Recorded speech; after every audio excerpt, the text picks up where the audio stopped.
Alright, hello. Again, my name is Ryan Strong, and I'm going to talk about something before I do this quick gameplay video. So, just future reference for everyone, and for myself included, when you go to build your game, make sure before you build it, if you are doing a game like I am doing, my motorcycle here, there's a thing right here called control mode. I had it on simple, and I built the game and I went to do my test and couldn't do anything. None of the buttons responded. It needed to be on touch. So if for some reason you have a game like that where you do something similar, make sure you properly have, the right settings ready to go. So first thing I'll do is I'll show you guys real quick. Again, the Coal Mine Escape app, it's right there. Press it open. And I also need to briefly talk about a few things that I mentioned in the previous video where you didn't see the video, but I have to re-talk about them myself so that I can get them pointed out. So one of the things that was mentioned to me from one of my instructors was if it's too complicated for me to play, it's going to be too complicated for others to play. And I completely agree with that to a point. The reason I say to a point is because normally most players are not having to play the game like me, where their hands are like this, and they have to kind of control it like this because you guys have to be able to see what I'm doing. I have to record this with my iPhone because my my webcam is... It's a really crappy webcam, so it doesn't really give any proper feedback. So you can't. The picture is really bad. So that being said, normally when I play it, if I have it in my hand properly and I've got my hands the way I need them to be, I have no problems. But I can't do that testing it and recording it. So a couple things to point out. So these two buttons here, the left and the right. I adjusted them to make them bigger. They kind of match more to the controls here.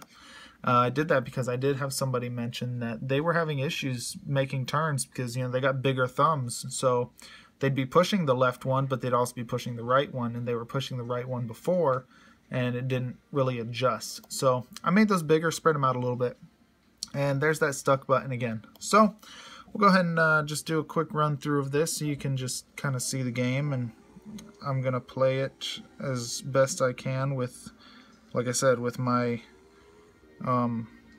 watching the screen and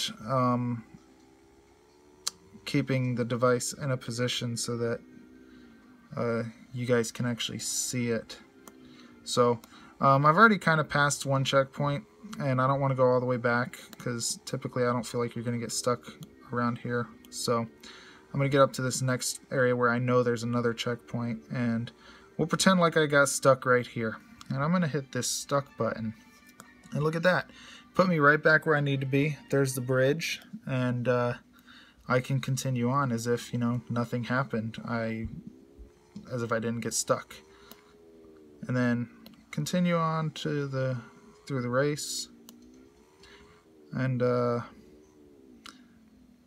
I like to go around these turns a little bit slower because it's, like I said, it's really hard for me to control this with the position I have to sit in and everything. So I'm trying to do the best I can so that you guys can see the full functionality of everything working.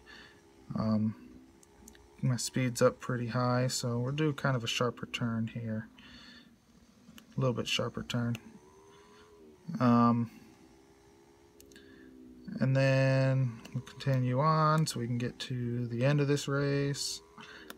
It's been a long journey thus far. A lot of work has gone into this project, and yeah, I love wrecking right there. And hey, look at that. This is a perfect spot. I got my, oh no, you're going the wrong way. You might need to turn around indicator there. So I'll turn myself around here, and you're not going to see it here. So functions, works good. Lets the player know, hey, you know what, I should probably turn around so I can finish this race in a decent time. And I think that works out well. I like that. So keep on continuing on here. It's kind of hard for me to talk and do this at the same time. I completely understand when, like, I get the point of talking while you're testing, because, you know, you want to make sure that the people that are testing your game, you want to make sure that you get proper feedback.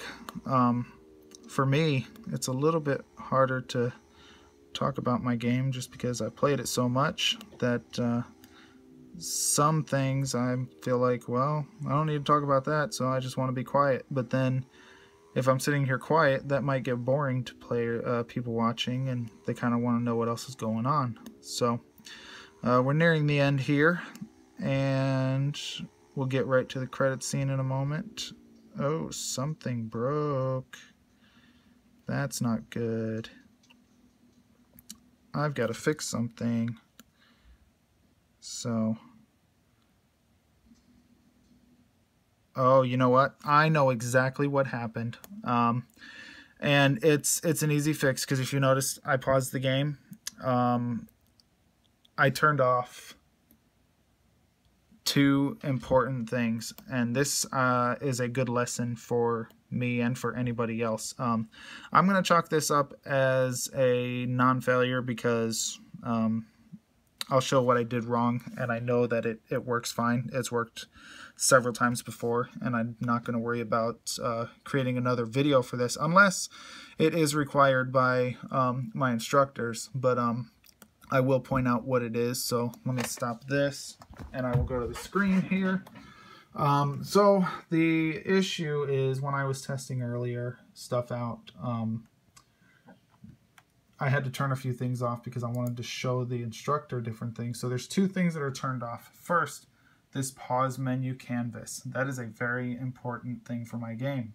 Player won't be able to pause. I mean, you can pause the game, it functions, but it does not pull up that menu. So we're going to turn that back on. And the next thing is this score canvas here. This is the reason why it did not function properly. It was turned off, so we're going to turn it back on. And the reason it didn't function properly is because this is what pops up when you reach that last checkpoint. It pops up to say what your score is based off of your time. With that being turned off, that's not able to happen. Therefore, the player is not able to click the button that pops up with it to say continue, which then takes them to the credits. So again, I'm going to chalk that up as just, it was a minor error, something that I kind of messed up on, and I overlooked it, and I shouldn't have. That got turned off while I was doing the prior video. You'll actually see me turn it off in the prior video, and that's kind of that's why I'm not going to really worry much about creating another video for it, just to show that is turned on now, because it was something that I did while I was recording the prior video, and the prior build where I accidentally didn't turn on the touch settings,